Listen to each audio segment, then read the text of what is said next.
Hello, guys. Hello guys, what's up?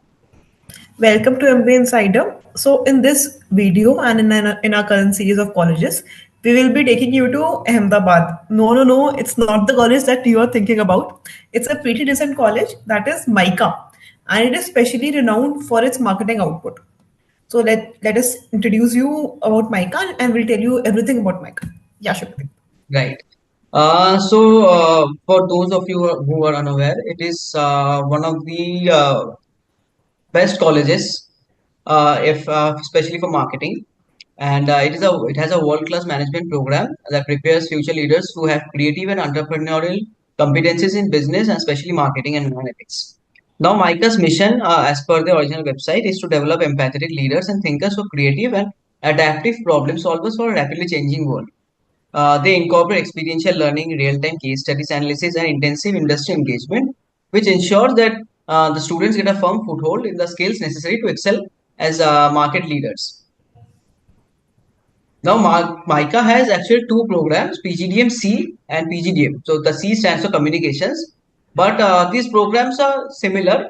There is not much difference in between them, but only the difference is PGDM focuses on subjects like business in general, analytics, and other subjects, but PGDM C is specifically for communications, so marketing and communications. Even though the selection criteria, the placements, everything else remains the same.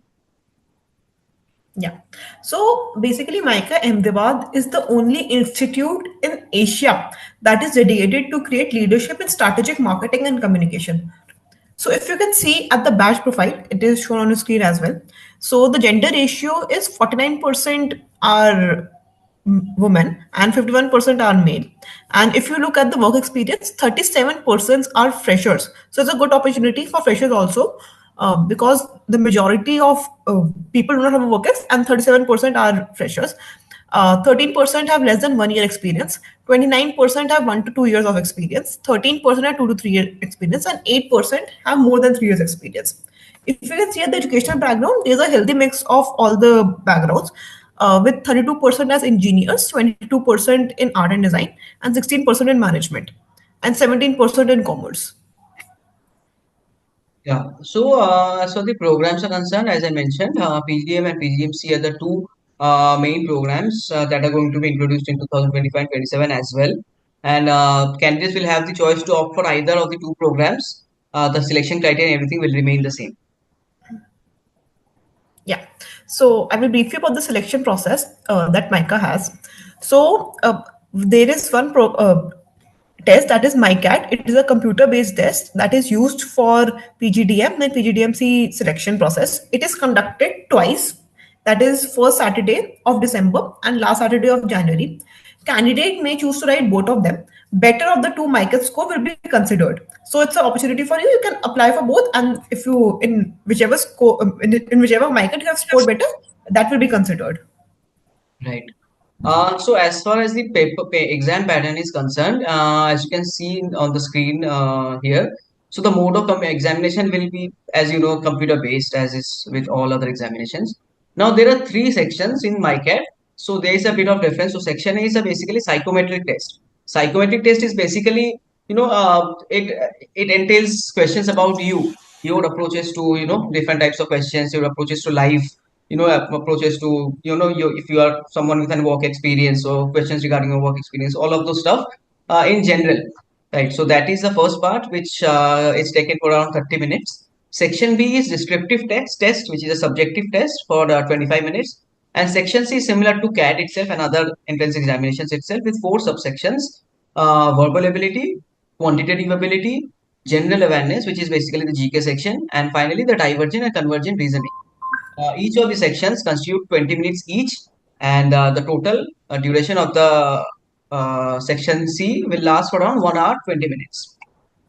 Now, next part is the number of questions. Psychometric ability, even though it has only 30 minutes of the paper consists of only 30 minutes, it has 150 questions. Now, these are simple one-line questions that you just have to answer in terms of strongly agree, disagree, similar types of those.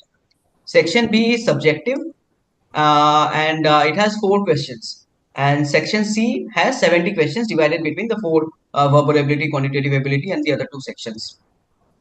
The maximum marks for each of the sections is now section A, which is psychometric test. This is only for qualifying, right? The scores in the psychometric test will not be utilized for the final merit list preparation. It is only for qualifying the first section. Section B and section C has a maximum marks of 70 each. Frequency, as Muskan mentioned, it will be taken in two parts, MICAT 1 and MICAT 2. You'll have the opportunity to sit in either of them, or you can sit in both of them. Exam language will be in English. And in terms of the negative marking, there will be a reduction of 0.25 for verbal ability, quantitative ability, general awareness, and divergent conversion, which is a section C. So similarly, it is similar to CAT plus 4 minus 1. Yeah. So the key points to remember in MICAT is that section A, that is the psychometric test, is a qualifier round. That does not involve while preparing the merit list. Those who qualify for the section A, that is psychometric test, will be eligible to be considered for the evaluation on the basis of the CAT-ZAT GMAT score. Those who meet the CAT-ZAT GMAT cutoff will also meet the section B cutoff. Section B, if you remember, that was the descriptive test. Right. So that will be considered as per the normalized score. Then finally, your section C will be assessed if the candidates meet the cutoff as per the relative performance in CAT, ZAT, GMAT, and are also marked above the section B cutoff. So that's the entire key point that you should remember, and you should remember each of these points. If the candidate fails to qualify for a section, then he will not be evaluated for the consequent section. Yeah. So those candidates who qualify for section A, B, C will be shortlisted for the further process, that is the group exercise and the personal interview round. And finally, the merit list will be prepared and you will be shortlisted for the MICA. So, guys, see, you have to know the entire process. You have to know what section entails, what the qualifying and everything, qualifying marks and everything. But at the end of the day, the main task that you have is to apply, give your best in the examination. You don't have to, while sitting in the examination, you don't have to think, okay, so this is a section A, I have to qualify for this. You just have to give your best in each section and see where it takes you. Because anyway, you are going to sit for a lot of examinations, so you don't need to worry about stuff like that. So as far as the final merit list preparation criteria is concerned, now CAT, ZAT or GMAT will have a weightage of 35%. So if you are setting for all of the three or even two, the best of the three or two will be considered as your final marks, and 35% weightage will be given. MICAT will be given a weightage of 25%. Group exercise, which is similar to group discussion, will be given a weightage of 10%. PI or personal interview will have 20% as the weightage. Academic performance for your 10th, it will be 1.75, 12 1.75, and graduation 1.5, taking the total academic weightage to 5%. Extracurricular, including sports and diversity points, which may be academic diversity or gender diversity, will entail a total of 5% weightage. Yeah. So as far as the cutoff is concerned, if you have a cutoff in 80 to 85 percentile in CAT, you are eligible for that's a good score for CAT. Then expected overall cutoff in ZAT will be around 80 to 85 percentile. And in GMAT, a healthy score of 600 plus is recommended for MICA and Ahmedabad GMAT cutoff. Right. And so finally, I think the one which you might be most interested about is the placement. The placements again in MICA are extremely good, right? For example, last year they have, I think, around 180 students are there in the total, in terms of total seats, there are 180 students. And for those 180 students, around 87 companies came to the campus for placements, which is a pretty healthy number, right? And numerous opportunities were there. And PPOs increased from 70% by 70% from the last year. Now, notably, FMCG companies have recruited the maximum number of students, highlighting the industry's interest in MICA talent. And because marketing and communications is the main the course which is being covered in MICA, so FMCG constitutes a large portion of the placement season. The salary offers have remained consistent the previous year, and additionally, new roles such as founders office or CEO roles for strategic development office, treasury, growth strategy roles have been offered, expanding career horizons for students like you. Now, over the average package indicates continued demand for MICA talent and reinforces the institute's reputation, which stands at around 19.21 LPA in terms of the CTC, average CTC. The median CTC stands at 18, and the highest which was offered was at around 35 and a half in terms of LPA. Placements were 100%, and apart from that, so apart from FMCG, domains like consulting, FMCD, Yeah. BFSI, IT, market research, e-commerce, analytics, media and entertainment, marketing agencies, real estate, all these all companies from all of these domains and sectors visited the campus as well for placements, which indicates the variety in terms of the companies that MICA attracts. Yeah. So if you can see on the screen, we will give you a brief interview about the sector and industry. The highest offers were given by the FMCG sectors. Around 38 offers were given in FMCG, with highest CTC being offered at 35.5 lakhs per annum and average CTC being 22.49 lakhs.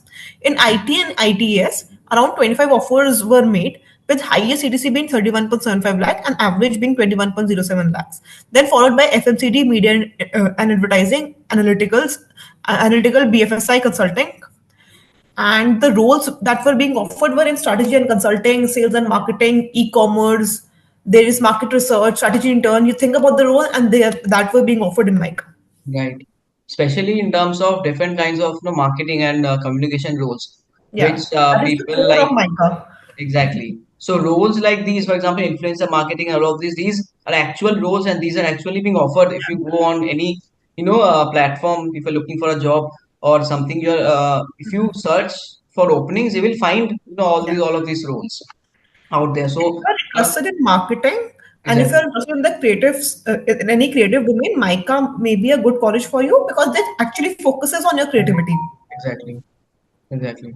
So if you are someone who is interested in marketing, communications, PR related roles, if you're someone especially who is an extrovert, this might be a dream college for you, Yeah. because the roles on offer and the package, the placements are top notch.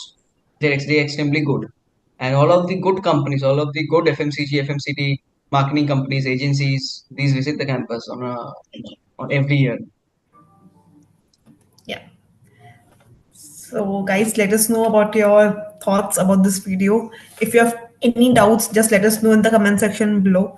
Please like, share, and subscribe, and just share, keep sharing your thoughts. Yes, and we'll be back in our next video with another college, and Very, hopefully very some soon. a college which is might not be too known to you, but will be top notch as well, like these two that we have covered. So till the next video, bye guys. Bye, guys.